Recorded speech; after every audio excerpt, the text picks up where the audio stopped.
Number one is unhealthy information.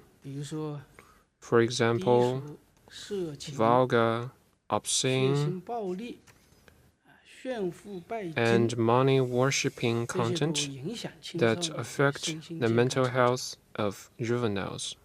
And also practices like cyberbullying and doxing that seriously infringe on the lawful rights and interests of juveniles. The second issue is internet addiction. We have explored many ways to address this problem, and many platforms have made their own efforts. In addressing internet addiction, I think we have made some progress.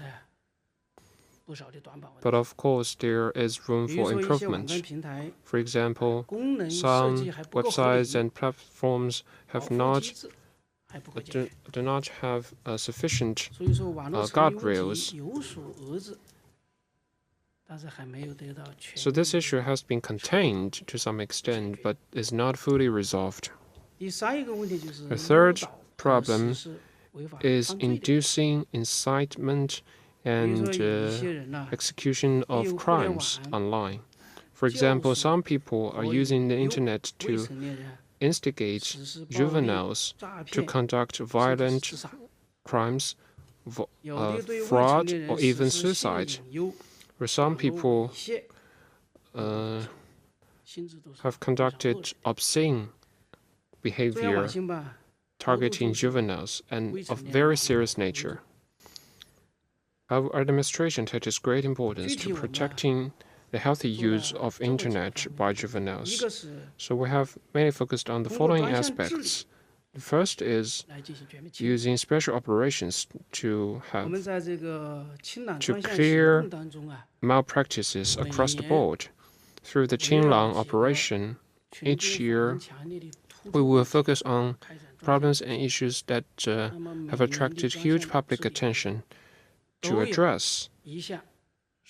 So for each year, there is one priority program, and juvenile protection has been a priority across the whole process. So we launched the operation last month on the 18th.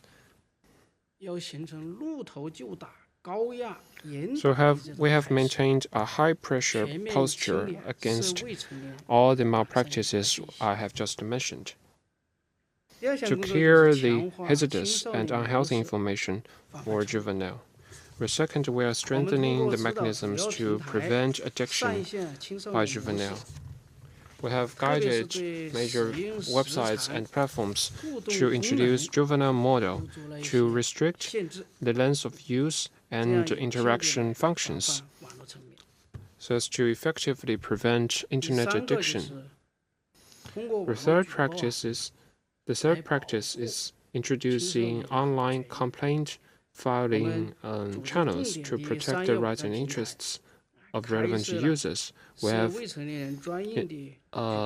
instructed major commercial platforms to introduce special complaint channels for juveniles to protect their interests online. The fourth, we are working with other agencies of the government to track the source of those malpractices and crimes, to hold those perpetrators accountable.